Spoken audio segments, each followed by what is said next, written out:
This is Zainul Arfin from Tutorial Art PK, and I'm going to be your biology instructor for the rest of this session.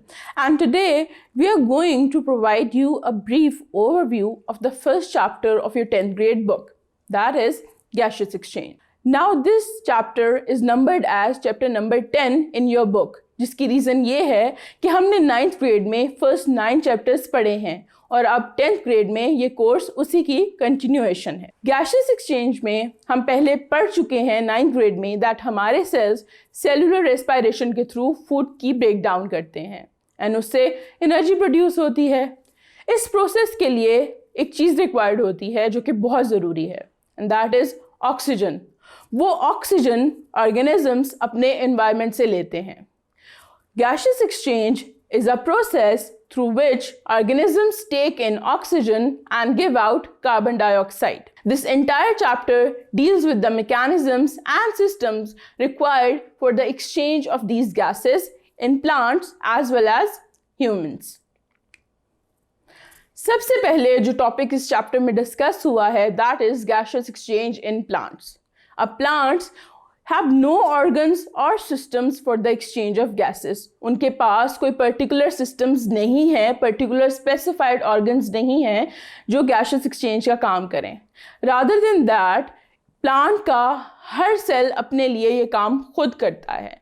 वो environment से खुद interact करता है और उसी interaction के result में gaseous exchange होती है जो plants के लिए ज़रूरी है। अब प्लांट्स की जो एपिडर्मिस है वो एक लेयर होती है उसके लीफ के ऊपर, उसमें स्टोमेटा प्रेजेंट होते हैं और जो स्टोमेटा हैं उनसे और भी फंक्शंस परफॉर्म हो रहे होते हैं, लाइक ट्रांसपायरेशन हो रही होती है। उसके साथ साथ वही स्टोमेटा गैसियस एक्सचेंज का काम भी कर रहे होते हैं। उसके अलावा प्लांट्स के अंदर जो मीजोफिल सेल्स होते हैं उनके दरमियान में भी स्पेसेस प्रेजेंट होती हैं। अब वो स्पेसेस भी जो हैं वो भी हेल्प आउट करती हैं गैसियस एक्सचेंज में। जो गैसियस एक्सचेंज है वो यंग रूट्स यानी जो प्लांट की रूट्स होती है उसमें भी हो रही होती है और वो कैसे होती है कि उसकी जो जनरल सरफेस ही है उसी सरफेस के थ्रू सॉइल और रूट्स के अंदर जो गैसियस एक्सचेंज है वो होती है। अब एक्वेटिक प्लांट्स की बात आ जाए तो एक्वेटिक प्लांट्स ऐसे हैं जो वाटर में ग्रो करते हैं और उन्होंने जो ऑक्सीजन लेनी होती है वो उसी वाटर में से लेते हैं, यानी कि जो डिजॉल्व ऑक्सीजन है वाटर के अंदर वो अब्जॉर्ब कर लेते हैं और जो उन्होंने कार्बन डाइऑक्साइड रिलीज करनी होती है वो भी उसी वाटर के अंदर करते हैं। फिर बात आती है कि गैसियस एक्सचेंज इन ह्यूमंस की, कि ह्यूमन बींग्स के अंदर किस तरह से गैसियस एक्सचेंज होती है। हायर एनिमल्स में गैसियस एक्सचेंज एक प्रॉपर सिस्टम के थ्रू होती है जिसे हम कहते हैं respiratory system. This system consists of 2 major parts. वो मेजर पार्ट्स क्या है? The air passageway and the lungs. अब ये पूरा प्रोसेस क्या है? It can be summarized very easily कि आउटसाइड एयर जो है वो लंग्स के अंदर एंटर होती है, वहाँ पे डिफरेंट स्ट्रक्चर्स के थ्रू एक्सचेंज ऑफ गैसेस होती है और जो बाकी एयर है वो वापस आउट होती है यानी लंग्स से निकल जाती है।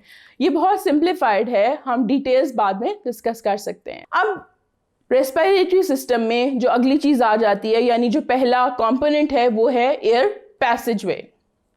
अब एयर पैसेज वे में जो है डिफरेंट मल्टीपल रीजन्स हैं आपकी बॉडी के जो आते हैं। उसमें सबसे पहले आ जाता है नेज़ल कैविटी। नेज़ल कैविटी जो है उसके अंदर हमारे पास नॉस्ट्रिल्स होते हैं, यानी ये जो 2 नॉस्ट्रिल्स हैं हमारे नाक में, इनकी बात हो रही है। अब इन नॉस्ट्रिल्स के अंदर हेयर होते हैं और म्यूकस भी प्रेजेंट होता है। उसकी रीज़न ये है कि वो एयर को वार्म रखें, डस्ट को फिल्टर आउट कर सकें, माइक्रो ऑर्गेनिजम्स को भी वो जो है वो अंदर जाने ना दें। उन नॉस्ट्रिल्स में से आगे एयर जो है उसके साथ साथ ओरल कैविटी के थ्रू भी जा सकती है। जब ओरल कैविटी जो है या हमारी नेज़ल कैविटी ये इकट्ठी एक जगह पे ओपन हो रही होती हैं और जहाँ ये ओपन हो रही होती हैं उसे हम कहते हैं फेरिंक्स।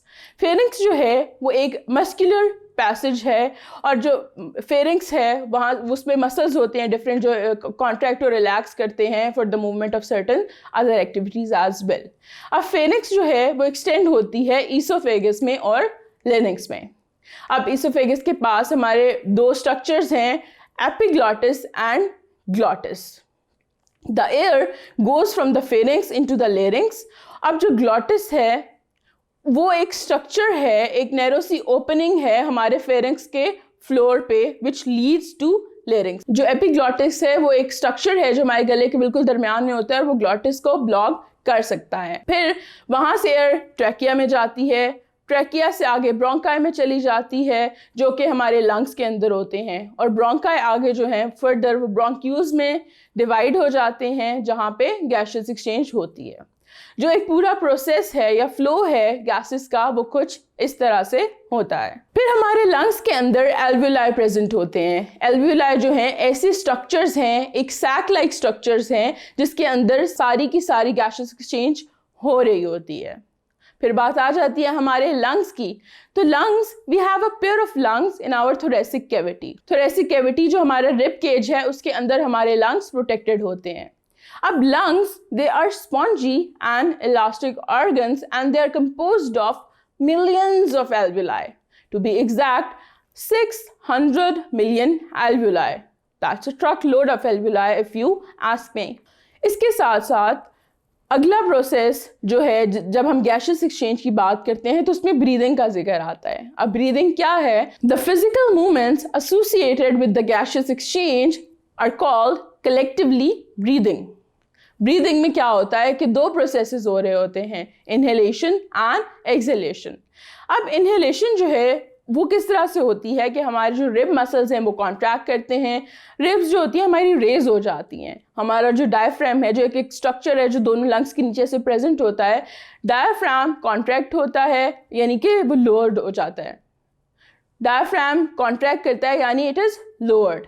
अब उसकी वजह से हमारी जो थोरेसिक कैविटी है उसमें स्पेस ज़्यादा हो जाती है, एरिया बढ़ जाता है, उसकी वजह से रिडक्शन हो जाती है लंग्स के अंदर प्रेशर की और एयर उसमें मूव कर सकती है। फिर एक्सेलेशन में ये होता है कि रिब मसल्स जो है हमारे रिलैक्स करते हैं और रिब्स हमारी ओरिजिनल पोजीशन पे आ जाती हैं। फिर जो डायफ्राम है वो रिलैक्स करता है और वो एक रेज डोम की शेप बना लेता है और उससे जो हमारे अंदर स्पेस है हमारी थोरेसिक कैविटी में वो कम हो जाती है और जो एयर है दैट इज़ एक्सपेल्ड आउट। तो इस तरह से दोनों इनहेलेशन और एक्सहेलेशन का प्रोसेस होता है ब्रीदिंग में, जिससे हम सांस लेना कहते हैं, और ये गैसेस एक्सचेंज के लिए इंतहाई ज़रूरी है। फिर जब तक ये सारी चीज़ें बिल्कुल ठीक होती रहें तब तक तो ठीक है, लेकिन हमारे रेस्पिरेटरी सिस्टम में कुछ डिसऑर्डर्स भी आ जाते हैं और उन्हीं को अब हम डिस्कस करेंगे वन बाय वन। तो देयर आर 5 मेजर डिसऑर्डर्स जो कि हम यहाँ देख रहे हैं, that is bronchitis, emphysema, pneumonia, asthma and lung cancer. अब ब्रोंकाइटिस क्या है? Bronchitis basically is the inflammation of the bronchi, और उसमें होता ये है कि एक्सेसिव म्यूकस सिक्रीशन हो रही होती है। जो वॉल्स हैं ब्रोंक्यूल्स की भी और ब्रोंकाई की वो जो हैं वो स्वेल हो जाती हैं, और जो ट्यूब्स हैं यानी कि वही ब्रोंकाई जो हैं वो नैरो हो जाती हैं, जिससे सांस लेने में मसला होता है। दूसरी डिजीज़ है या डिसऑर्डर है एम्फिजिमा।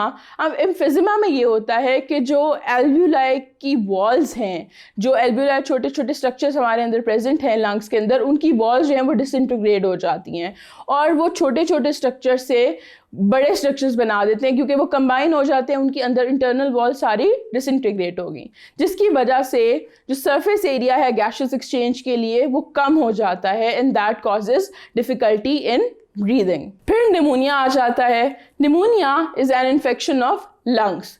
अब अगर एक साइड पे हो, क्योंकि इन्फेक्शन यूजुअली किसी एक साइड पे शुरू हो रही है ना, तो वो तो निमोनिया है, लेकिन अगर आपके दोनों लंग्स में इन्फेक्शन फैल जाए तो हम उसको डबल निमोनिया या डबल लंग निमोनिया भी कहते हैं। अब निमोनिया होता क्यों है? बिकॉज इट्स एन इन्फेक्शन, तो उसका कोई कॉजेटिव एजेंट भी होगा, तो वो पॉजिटिव एजेंट है स्ट्रेप्टोकोकस निमोनिया है। फिर नेक्स्ट जो हमारे पास डिसऑर्डर है दैट इज एस्थमा। एस्थमा जो है वो एलर्जी की एक फॉर्म है। उसमें होता क्या है कि जो हमारे ब्रोंकाई हैं उनकी इन्फ्लेमेशन हो जाती है, हमारे अंदर म्यूकस प्रोडक्शन ज़्यादा हो जाती है, जिसकी वजह से हमारे एयरवेज नैरो हो जाते हैं, क्योंकि पहले ही स्वेलिंग हो रही है, इन्फ्लेमेशन हो रही है ब्रोंकाई में, साथ साथ अगर म्यूकस ज़्यादा प्रोड्यूस हो रहा है तो उसकी वजह से एयरवे तंग होते हैं, जो सांस लेने में जो है वो प्रॉब्लम क्रिएट करते हैं। फिर जो नेक्स्ट डिसऑर्डर है दैट इज़ लंग कैंसर। अब लंग कैंसर जो है that is a disease of uncontrolled cell divisions in the tissues of the lungs. The cells continue to divide without any control and they form tumours. अब जब lungs के अंदर tumours बन जाएंगे तो उस लंग्स का जो फंक्शनल एरिया है वो रिड्यूस हो जाता है, यानी हमें लेट्स सपोज 600 मिलियन एल्वुलाई हैं हमारे अंदर और वो हमें चाहिए प्रॉपर फंक्शनिंग के लिए। जब ट्यूमर्स जहाँ पे बन जाते हैं तो वो सेल्स बिल्कुल जो है हमारे काम के नहीं रहते। जगह जगह अगर लेट्स सपोज के ट्यूमर्स आपके लंग में बन गए हैं तो वो आपके लंग्स के सरफेस एरिया को कम कर रहे हैं, जिसकी वजह से सांस में प्रॉब्लम होता है। उसके अलावा ये लंग कैंसर जो है it is the most aggressive form of cancer, कि इससे जो है सर्वाइवल मुश्किल है काफ़ी और ये दोबारा आने के चांसेस भी ज़्यादा होते हैं। तो इसलिए लंग कैंसर जो है एक बहुत ही डेडली सिचुएशन बन सकती है। उसे हम यूजुअली जो ज़्यादा एग्रेसिव फॉर्म है उसको कहते हैं small lung cancer.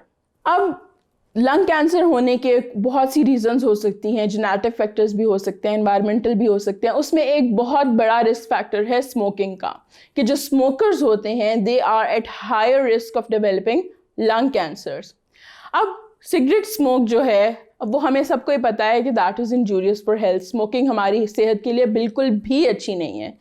Cigarette smoke के अंदर there are 4000 chemicals, just imagine. और उन केमिकल्स में से देयर आर 50 नॉन कार्सिनोजेंस, यानी कि कार्सिनोजेंस वो केमिकल्स हैं जो कैंसर कॉजिंग होते हैं। और उन कार्सिनोजेंस की वजह से the person who smokes is at higher risk of developing lung cancer. तो इसके साथ ही हमारा जो चैप्टर है उसकी सारी डिटेल्स ख़त्म होती हैं। I hope you understand each and every concept that is briefly explained in this video. This is Zainul Arfin from Tutorial Art PK.